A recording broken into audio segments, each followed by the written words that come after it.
నీట్ను పూర్తిగా రద్దు చేయండి. ఇంటర్ మార్కుల ఆధారంగానే మెడికల్ సీట్లివ్వండి. కేంద్రానికి సీఎం విజయ్ లేఖ. మే 3న జరిగిన నీట్ యూజీ పరీక్ష ప్రశ్నాపత్రం ముందే లీకైందనే విషయం వెలుగులోకి రావడంతో కేంద్రం ఈ పరీక్షను రద్దు చేసిన విషయం అందే.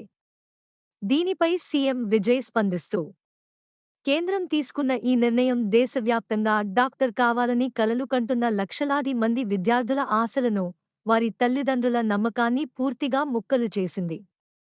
జాతీయ స్థాయిలో నిర్వహించే ఇలాంటి పరీక్షల విధానంలో ఎంతటి లోపాలు, నిర్మాణాత్మక వైఫల్యాలు ఉన్నాయో చెప్పడానికి ఈ రద్దు నిర్ణయమే నిదర్శనం అని లేఖలో పేర్కొన్నారు.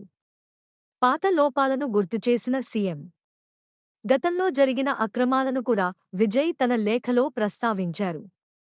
2024లో జరిగిన పేపర్ లీకేజీ కేసులో 6 రాష్ట్రాల్లో ఎఫ్ఐఆర్లు నమోదై, ఆ తర్వాత కేసు సీబీఐకి బదిలీ అయిన విషయాన్ని గుర్తుచేశారు. ఆ తర్వాత సుప్రీం కోర్టు ఆదేశాల మేరకు ఇస్రో మాజీ చైర్మన్ కె.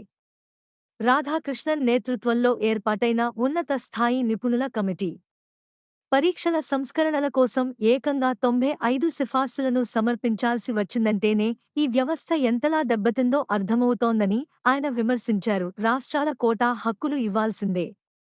తమిళనాడు ప్రభుత్వం మొదటి నుంచి నీట్ను వ్యతిరేకిస్తోందని స్పష్టం చేసిన సీఎం విజయ్ కేంద్రం ముందు తమ డిమాండ్లను స్పష్టం చేశారు.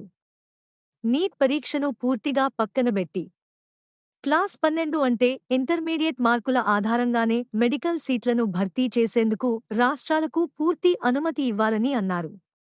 ఎంబీబీఎస్, బీడీఎస్, ఆయుష్ కోర్సుల్లోని స్టేట్ కోటా సీట్ల భర్తీ హక్కులను ఆయా రాష్ట్ర ప్రభుత్వాలకే అప్పగించాలన్నారు. నీట్ లాంటి కేంద్రీకృత పరీక్షల వల్ల గ్రామీణ ప్రాంత విద్యార్థులు, ప్రభుత్వ పాఠశాలల్లో చదివేవారు, తమిళ మీడియం విద్యార్థులు, ఆర్థికంగా వెనుకబడిన వర్గాలవారు తీవ్రంగా నష్టపోతున్నారని విజయ్ ఆందోళన వ్యక్తం చేశారు.